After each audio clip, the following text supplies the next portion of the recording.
Hi, I'm Joanne Leong, and I'm happy to introduce our paper exploring the use of real-time camera filters on embodiments and creativity. With the COVID-19 pandemic, we have seen a large shift towards digital communication. This has opened up a unique opportunity. As opposed to real-world conversations, we now have the ability to view ourselves in our interactions with others. We conducted a survey with 174 respondents to understand people's experiences with these tools. We noted that the majority of our respondents leave their camera on and occasionally watch their self-view for a variety of reasons. From this, we saw an opportunity space emerge.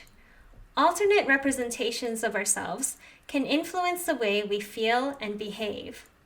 Through embodiment illusions using physical props or virtual reality, changes to how we perceive our bodies can trigger new perspectives and even result in changes to our cognitive performance. In line with this, the Proteus effect points to the phenomenon that digital self-representations can result in changes in behavior. Therefore, in this paper, we explore whether the use of real-time virtual camera filters can have similar effects. We conducted a remote user study with 21 participants over Zoom.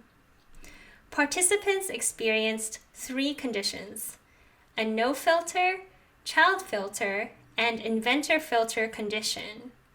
We explored whether seeing oneself during a video call in this manner can trigger a sense of embodiment, change one's mood, and even boost creativity. A study coordinator led participants through a sequence of activities under each condition.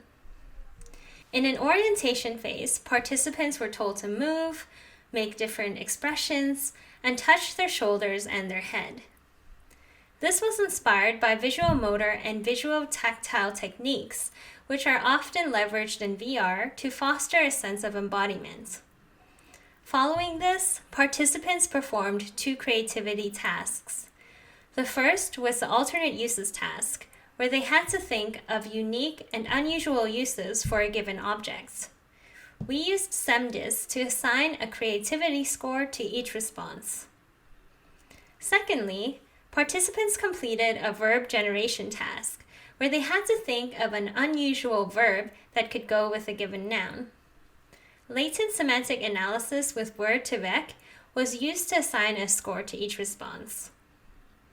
On average, our participants showed a slight increase in creativity with the filters applied than without.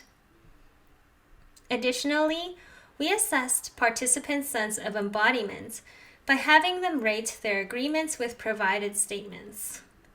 These were based on the standardized questionnaire proposed by Gonzalez-Franco and Peck. The real camera image triggered higher degrees of embodiment. And even though no statistically significant differences were found between the child and inventor filter conditions, the results suggest that their individual designs may indeed influence the degree of embodiment felt by users. Participants also rated their emotions. Generally, the child filter scored lower on positive emotions and higher for the feeling of shame. This suggests that the type of filter needs to be considered in the design of such interventions, as it can trigger different moods. Finally, participants were asked to openly comment on their experience.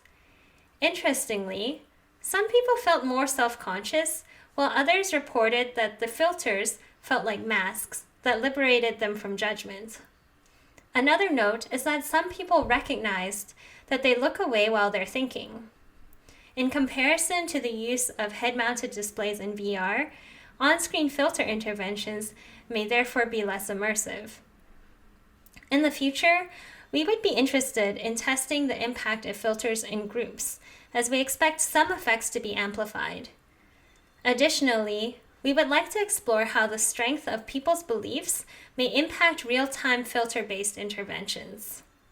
Thank you for listening. Please read our paper for more details.